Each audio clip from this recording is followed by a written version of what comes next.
សម្រាប់ពរញាតិញោមពុទ្ធបរិស័ទទាំងអស់គ្នាបងគឺជាទូកង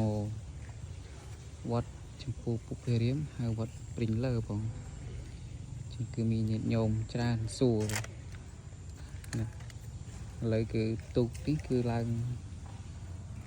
ក្តារប្រក្រាបហើយបង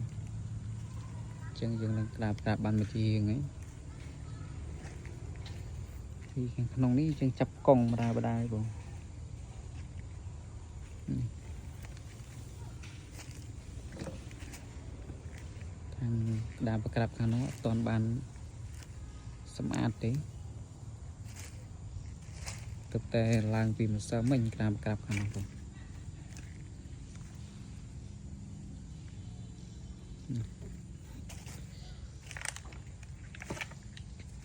ហើយខាងនេះគឺខាងក្បាលបងខាងនេះ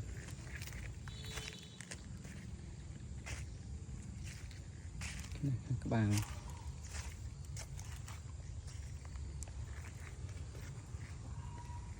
វានៅនេះរៀងបង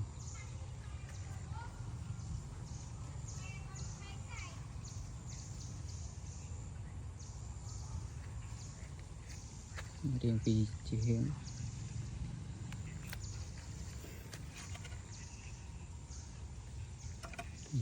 ក្រាបទៅតឡើងថ្ងៃមិញអានេះ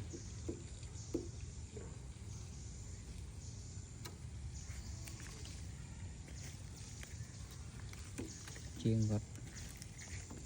ទៅចាំងថ្ងៃមិញហ្នឹងនេះជំរឿប្រហែលជា2ថ្ងៃទៀតបានហើយបង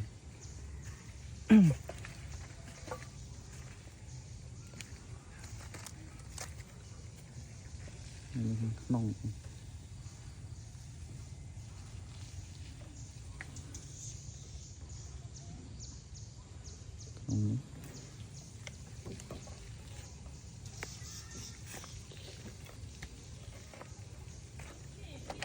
គឺយើងឡើង2ប្រក្រាបឡើងឲ្យផែមកទឹកពីទឹកទៀតក្រាបសារតែយើងបើកសាច់មៀតបានតូចបងអញ្ចឹងគឺឡើងទាំងអស់2ក្តារបង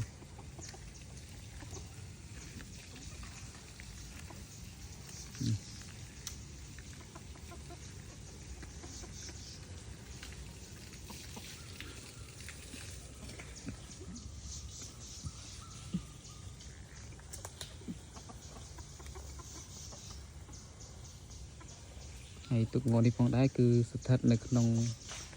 ភូមិវាព្រិញលើឃុំងន់ស្រុកសណ្ដានខេត្តកំពង់ធំបង